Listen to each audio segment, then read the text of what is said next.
Santo, gracias que sabemos que tu presencia ya está en este lugar, que tú seas el centro de este mensaje, que tu pueblo pueda recibir, abre mente, corazón, para que puedan recibir tu palabra, Señor. Te damos gracias sabiendo que tú tienes algo para nosotros en esta noche, para aprender, para conocerte mejor. Yo sé que tú estás en esta casa, que tú seas el centro, Señor. Te pedimos todo esto en el nombre de Jesús. Amén, amén. Amén. Gracias, Padre. Para los que no conocen este libro, ¿verdad? Este es un libro sobre el rey David, y que fue el segundo rey del pueblo de Israel. El rey David, algo que a mí siempre me ha interesado es cómo lo reconocen. Siempre lo he reconocido como un hombre detrás del corazón de Dios. Y en esta historia, ¿verdad? Que vamos a leerlo, vamos a ver cómo ese título le aplica a él y cómo nos debe aplicar a nosotros también como creyentes. ¿Verdad? Como te digo, vamos a empezar en el capítulo, en el versículo 18. Lo voy a leer por lo en inglés. Ese día Gad fue a ver a David y le dijo: sube y edifica un altar al Señor en el campo de Gilgal de Abana el Jebuseo. ¿Okay? So empezamos aquí con Dios dando una instrucción. Una instrucción de trabajo, trabajo y más trabajo. Pero ¿cómo así? Podemos ver aquí en este versículo que hay muchos detalles específicos que algunas veces a amor le pasamos por el lado. El primero es que Dios lo llama a subir. Cuando miramos el contexto y nos ponemos en la película, nos salimos de la película de nosotros, ¿verdad? Podemos entender que el rey David fue el rey 1000 años antes que Jesús. Que significa que esto está ocurriendo 3000 años atrás. So, cuando vemos la palabra subir, podemos entender que te tiene que amarrar la chancleta, porque aquí no hay Nike ni Iron Cloud, y sin embargo, una Crocs. Ricardo. ¿Y cuál es el propósito de subir? Podemos inferir por el local que él está identificado que el propósito es para buscar un lugar a donde el viento está soplando. El lugar del destino es el campo de trigal, pero me gusta la descripción, o como se llama en inglés mejor. Se llama the threshing floor. En este lugar es a donde se procesa el trigo. Ya podemos empezar a ver que el trabajo es subir, vamos a un lugar de trabajo y vamos a construir. Las instrucciones de Dios siempre empiezan llevándonos a un lugar de incomodidad, de esfuerzo y de soledad, en las alturas de la montaña, a donde no hay muchas distracciones. Muchos no quieren pagar este precio, porque Dios siempre empieza quitándonos algo para darnos algo. Pero sin embargo, el mundo te lo da al frente y después te resta, te quita después. Es claro que el enemigo siempre hace lo opuesto de Dios. Tenemos que recordarnos que David es el rey en ese momento. El más cómodo que puede estar es David. Lo tiene todo en su palacio. Pero Dios lo llama a subir a un nivel de entender a donde el aire es diferente, a donde el viento puede fluir para remover lo que Él quiere sacar. Muchas veces queremos buscar a Dios al mismo nivel, donde buscamos a Netflix, donde buscamos a YouTube, desde el recliner, lo fácil, lo regalado, lo que no me cuesta. Pero en los tiempos del Viejo Testamento, Dios quiere que tú te elevas a un nivel más alto, pero te va a costar. En pensar en esto, creo que por el regalo de Jesús morir en la cruz y el Espíritu Santo descender y habitar en nosotros, nos hemos olvidado lo que es subir para llegar a un nivel más alto en su presencia. Tenemos que tener una disposición de elevar nuestra mentalidad, relación y conocimiento. Tenemos que meternos en la palabra con intención. Tienes que meterte en tiempos de oración en un lugar secreto. Amén.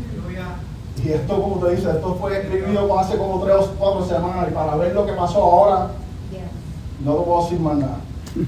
Cuando estaba pensando en esto, ¿verdad? En esta palabra de subir, me puse a pensar en la última vez que me fui de hiking yo mismo. Y en ese fue el enero pasado, para despedir el año, y nos fuimos para Tennessee. Y en pensar en esas vacaciones, en ese momento, puedo entender que salimos como 10 de nosotros y alguien en esas vacaciones le dio la idea que vamos a ver una cascada. Todo el mundo chévere, ¿verdad? Una gran idea.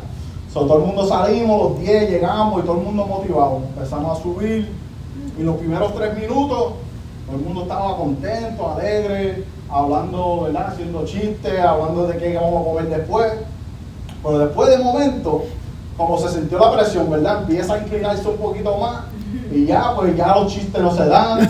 Ya de momento tú empiezas a ver gente sentado, cogiendo descanso. Y ahí es donde empieza la batalla mental. La batalla mental es que tú quieres decir, mira, en verdad, esta cascada vale la pena seguir. Yo no lo estoy diciendo afuera, pero lo estoy diciendo mental, ¿verdad? Y en ese proceso, pues tú sigues empujando, sigues esforzándote. Pero empiezan los dos pensamientos. Empiezan los pensamientos que es más fácil a lo mejor retroceder para atrás, volver para atrás en el carro donde está aire, donde hay aire acondicionado. Y sin embargo, seguimos para adelante, ¿verdad? Pero ahora hay como un silencio intenso, ¿verdad? Ya la gente no quiere hablar, pero seguimos. Y, ¿verdad? Estamos con los nenes y ahí pasan como 2 minutos y el que conoce a Jace, mi hijo de 4 años, cuando él dice que no, es no, ¿verdad? So, me toca a mí, ya yo estoy sufriendo, estoy tratando de luchar para adelante, ¿verdad? Y no tengo otra opción, lo tengo que coger y ponerlo en los hombros míos. Y ya con esa carga por encima yo empiezo a sufrir más y digo, no me puedo rendir, tengo que seguir para adelante. Y me da la idea, ¿verdad? En ese momento yo digo, me la voy a jugar. Y viene alguien bajando y yo le pregunto, mira, ¿cuánto queda la cascada? Y él me dice, mira, llegan como a 10 minutos. Y yo, pues chévere, pongo el reloj, mira, 10 minutos. Y ahí yo tengo un timer por lo menos en la cabeza que voy a llegar en 10 minutos. So, seguimos caminando, Jace encima, y pasan como, sienten como pasan como 20 minutos, pero pasan 2. ¿Verdad? Y en esos 2 minutos llega otra persona y yo, mira, ¿cuánto es hasta la cascada? Y me dice 15 minutos. Y yo, ay, ¿qué voy a hacer aquí ahora? Y, ¿verdad? Para hacerte un cuento largo, corto, de los 10 que empezaron, 3 terminaron la carrera, ¿verdad? ¿Qué te quiero decir con esta historia? Que Dios está a la venida y está más cerca y más cerca cada día. Y es importante, como iglesia, como cristianos, que tenemos que terminar lo que empezamos. Aleluya. Y más cuando Dios te da la instrucción, y no importa el precio que te cueste. Como el cuerpo, muchas veces vemos hermanos y hermanas que están cansados, que están sentados, y peor, a lo mejor ya retrocedieron para atrás a un lugar donde no tenían que estar, ¿verdad? Yo creo que esta iglesia ya lo puedo ver, que no somos así, no vamos a retroceder, vamos a seguir para adelante. Amén. Tenemos que terminar lo que empezamos. Eso es. Para algunos de ustedes que a lo mejor están empezando esta carrera, te digo, no vuelvas para atrás, no, don't give up. Lo que a lo mejor parece más cómodo atrás de donde viniste, no lo es. Las batallas mentales van a venir, las tentaciones van a venir y va a parecer más fácil volver, pero te prometo que te va a costar más. Que si sigues al final de la montaña, Dios tiene un propósito y un plan contigo, pero te toca a ti pagar el precio de incomodidad para que Él pueda remover lo que Él necesita y construir músculo para que tú puedas perseverar. Eso es. Romanos 5, 3 y 4 nos dicen: también nos alegramos en enfrentar pruebas y dificultades, porque sabemos que nos ayudan a desarrollar resistencia. Y la resistencia desarrolla firmeza de carácter. Y el carácter fortalece nuestra esperanza segura de salvación. Para los padres y las madres, específicamente a los padres, creo que podemos estar todos de acuerdo que con mi hijo de Jace de 4 años, yo no tenía otra opción. Tenía que ponerlo encima de mis brazos y cargarlo. Dejándolo en la montaña solo no era opción. Si no, lo ponía en riesgo que un enemigo o un stranger lo encontrara y le hiciera daño. Desafortunadamente hay padres y madres que no quieren cargar la responsabilidad de sus hijos espiritualmente y cargarlos. Algunos de ustedes están en la parte de abajo de la montaña con una expectativa que tus hijos van a llegar arriba solos. Y después están preocupados o shocked que venga un extraño y toma todo control de sus vidas. Ellos necesitan que tú seas un ejemplo y un modelo para cómo se ve caminar la montaña. Esposos, muchas veces el hijo mío de Jace de 4 años, espiritualmente somos nosotros. Y lo que nos están cargando a nosotros son las esposas, las madres, las abuelas, tratando de cargarnos al cielo. Pero eso es unacceptable. Como David tenemos que asumir nuestra responsabilidad espiritual, tal como las naturales de este mundo. La segunda instrucción en este versículo es a construir. Es por diseño que Dios obra a través de nuestra obra. Lo voy a decir de nuevo. Dios obra a través de nuestra obra. Esto no se trata de obra para salvación, eso es lo que estoy diciendo. Dios conoce que David es el rey y sin embargo le da la instrucción que él se vaya y construya. El rey David tenía sirvientes ready a la disposición para construir por él, pero él entendió que él tenía que hacer el trabajo, no podía ser delegado. Wow. Como iglesia tenemos que tener cuidado que no tengamos la mentalidad que lo quiero todo de gratis. Esto algunas veces lleva al mundo a ver a nuestro Dios como si fuera un genie in a bottle. Y yo no estoy diciendo que Dios no puede hacer milagros, sí lo puede hacer. Pero no debe ser la primera cosa, la primera mentalidad que nosotros tenemos como creyentes. Él quiere que nosotros hacemos su obra. Él nos tiene aquí por un propósito en la tierra hasta que Él regresa. Algo que encontré interesante, un llamado a construir siempre requiere dos cosas. La primera es necesidad y la segunda, visión. Necesidad, ¿qué significa eso? Pues a lo mejor la necesidad es un refugio, yo construyo una casa. A lo mejor la necesidad es protección, construyo un muro. A lo mejor la necesidad es una tormenta, empiezo a reforzar las áreas débiles. O a lo mejor la necesidad es destrucción, que me causa a crear de nuevo. Te quiero dar un ejemplo de verdad de necesidad porque pasó aquí en la iglesia. Hace un par de semanas en DNA los hombres de la casa tuvieron una necesidad. Las mujeres vinieron y se lucieron con la fin de semana de atrevida y nos dijeron al pastor, mira, te amamos, pero no puedes estar aquí. Y de esa situación se desató una necesidad, ¿verdad? Segundo, visión. Para que siempre haya una construcción buena y terminada, tiene que haber una visión. La visión siempre empieza con el final. La visión no incluye el proceso, pero sino, otra vez, el resultado final. De la visión, el arquitecto, el ingeniero, puede coger esa visión y darte los detalles, darte las instrucciones y cuáles son los recursos que tú vas a necesitar en ese momento. Volviendo al ejemplo de DNA, el que tenía la visión en ese momento fue el pastor.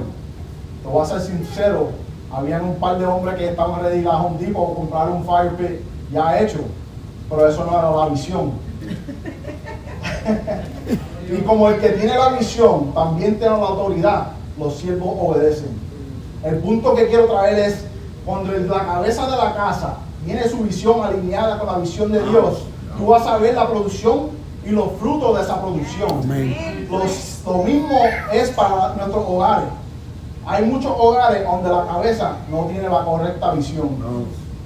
Proverbios 29:18 nos dice, cuando la gente no acepta la dirección divina, se desenfrena, pero el que obedece la ley es alegre. Volviendo a la escritura, ¿quieren saber cuál fue la necesidad y la visión de David? Su necesidad fue que pecó contra Dios. Su pecado y su convicción lo llevó a pedirle a Dios para arrepentirse. El pecado de David puso una plaga en el pueblo de Israel, a donde 70,000 hombres murieron. Dios le dio 3 opciones a David: 3 años sin comida, 3 meses de guerra con su enemigo, o 3 días de plaga con el ángel de destrucción. Su visión, la visión de David fue que conocía el corazón de Dios. Él conocía que su pecado no lo agradaba a Dios y su convicción lo llevó a rogar a Dios para remover la plaga de su pueblo. Él quería pagar el precio para que más nadie muriera. Su visión, la visión de Dios es que el pecado siempre requiere un sacrificio. Solo llama a construir un altar. Te pregunto, ¿cuándo la última vez que tú te has arrepentido del pecado con Dios? Para hacer las cosas peores, ¿quieres saber cuál fue su pecado? No fue que se acostó con una mujer. no fue que mató a un hombre, sino fue algo que a lo mejor muchas veces ponemos en la lista de pecados en la parte de abajo, que se llama orgullo. Por su orgullo murieron 70,000 personas. Wow. Y a través de este ejemplo, en nuestra humanidad podemos decir que el rey David tenía todo el derecho, toda la autoridad para hacer lo que hizo. Él hizo un census, contó cuántos había en el ejército de él. Y sin embargo, ¿qué tú estás haciendo que a lo mejor tú crees que está bien y no está bien con Dios? ¿Seguimos o estamos en el primero todavía? El 19, el versículo 19. Así que David subió para hacer lo que el Señor le había ordenado. Aquí podemos ver el arrepentimiento verdadero. El arrepentimiento te lleva a obedecer la dirección. Aquí, como fue desobediencia que produjo el pecado, pues obediencia es la instrucción y es la respuesta. Yes. Volviendo a Dios obra a través de nuestra obra. Hay muchas personas que no quieren pagar el precio de obediencia. ¿Cuántos milagros están dependiendo de que tú te muevas y sigas la instrucción de subir y orar por alguien? Después de entre nosotras, este último viernes, Berta me estaba contando de unos testimonios a donde Dios sanó a una hermana de cáncer. Y en la historia que ella contaba, la doctora le preguntó a ella, ¿eres cristiana? Y la hermana le contestó, sí. La doctora le soltó una palabra que Dios la iba a sanar. Y empezó a orar por ella ahí mismo en el trabajo, estando a riesgo que iba a perder su trabajo. Al nivel que estaba orando en lenguas. ¿Y qué fuera pasado si esa doctora no abriera su boca y soltara esa oración y esa palabra para incrementar la fe de esa hermana?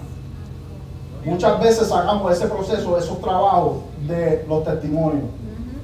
Esto no se trata de nuestra obra, sino de nuestra obediencia para que Dios pueda usarnos para hacer su voluntad.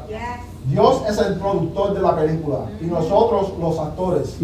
¿Vas a jugar tu parte o estás esperando que otro lo coja? Para el que piensa que no tiene que obedecer, va a haber, si no obedece, va a haber muerte y destrucción. Pero quiero decirte esto hoy: Jesús pagó el precio por ti para redimirte.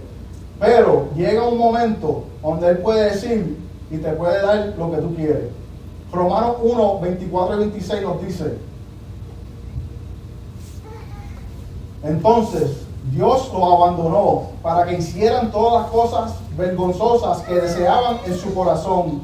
Como resultado, usaron su cuerpo para hacer cosas viles y degradantes entre sí. Cambiaron la verdad acerca de Dios por una mentira. Así rindieron culto y sirvieron las cosas de Dios creó, pero no al Creador mismo, quien es digno de eterna alabanza. Amén. Por esa razón, Dios los abandonó a sus pasiones. Para estos próximos 3 versículos vamos a ver la interacción de David y Arauna. Versículo 20.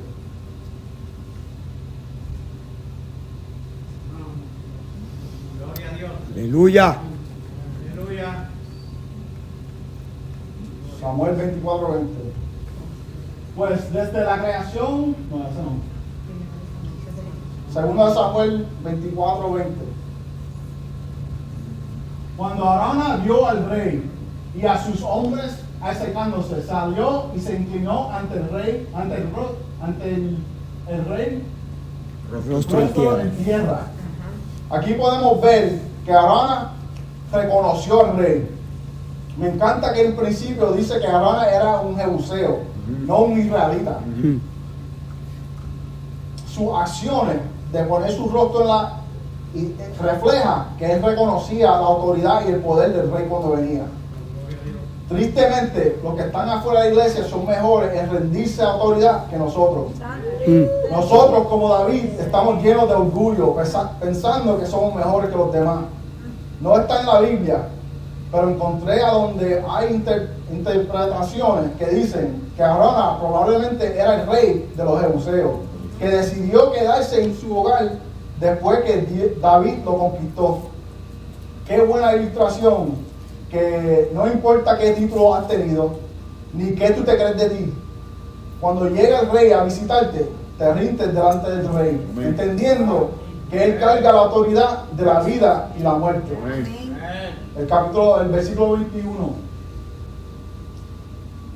¿Por qué has venido, mi señor el rey?, preguntó Arauna. David le contestó: vine a comprar tu campo de trigal y a edificar ahí un altar al Señor, para que él detenga la plaga. Gloria a Dios. David llega reconociendo por qué va y por qué. Él va a comprar el campo de trigo y para que la plaga sea parada. El rey David estaba ready para pagar el precio y hacer lo que Dios lo instruyó para parar la muerte. Muchas veces podemos ver la destrucción en nuestros hogares, alrededor de nosotros, a través de nuestro pecado, y no estamos dispuestos a pagar el precio. Pretendemos que nuestro pecado solo afecta a nosotros. Santo. Estamos dispuestos a pagar el precio por nuestra esposa, por nuestro marido, por nuestros hijos, por nuestros amigos y tu enemigo. Muchas veces somos entitled. No sé esa palabra en español, pero ¿cómo se dice entitled? Entitled. Anyway. Todo se trata de nosotros y no nos importa a los demás. Pero ¿hasta cuándo? ¿Hasta cuándo vamos a seguir dejando que la destrucción pase y no hacemos nada? ¿De verdad lo amamos? El versículo 22. Aleluya. Tómelo, mi señor el rey, y úselo como usted quiera, le respondió Arauna a David. Aquí hay bueyes para la ofrenda quemada, y puede usar los tablones de trigal y los yugos de los bueyes como leña para hacer un fuego sobre el altar. Aquí podemos ver cómo Arauna responde a la oferta del rey. Él responde ofreciéndole todo al rey de gratis. Le dice: toma lo que tú quieras, toma los bueyes, toma las tablas. Todo lo que el rey necesitaba se lo quería dar. Y le iba a costar. Eso era su negocio, esos eran sus animales. En esos tiempos eso tenía valor. Pero como quiera, estaba dispuesto a entregárselo. Te pregunto, ¿él lo tenía que hacer? Cuando me ponía a pensar en esto, pudiera ser que este hombre entendía que el rey David no lo mató y pudiera matarlo en esos tiempos. A lo mejor entendió que David decidió, en vez de conquistarlo, dejó que se manteniera ahí en su lugar para usar eso y quedarse ahí, que merecía muerte y no se lo dieron. O puede ser que en verdad entendió, como el parábola de los talentos, que no era de él como quiera, que todo lo que tenía que hacer es que David soltara una palabra y se lo quitaban. ¿Estamos dispuestos a rendir cuando viene el rey? Santo. Versículo 24. Pero el rey le respondió a Arauna: no, insisto en comprarlo. No le presentaré ofrendas quemadas al Señor mi Dios que no me hayan costado nada. De modo que David le pagó 50 piezas de plata por el campo de trigal y por los bueyes. Dile a tú, al que está a tu lado: no lo quiero regalado. No lo quiero regalado. El rey David entendió: lo tengo que pagar yo. Fue por mi culpa, fue por mi pecado. Lo tengo que pagar yo. No le quiero ofrecer nada a mi Dios que no me haya costado. El 25. Ahí David edificó un altar al Señor, sacrificó ofrendas quemadas y ofrendas de paz. Y el Señor contestó a la oración que hizo por la tierra, y se detuvo la plaga que azotaba a Israel. Aquí podemos ver como el rey y el siervo, los dos reconocieron que tenían que pagar por lo que lo estaban ofreciendo, que lo estaban preguntando. El siervo estuvo dispuesto a pagar y sacrificar su negocio, su trabajo, para el bien del reino.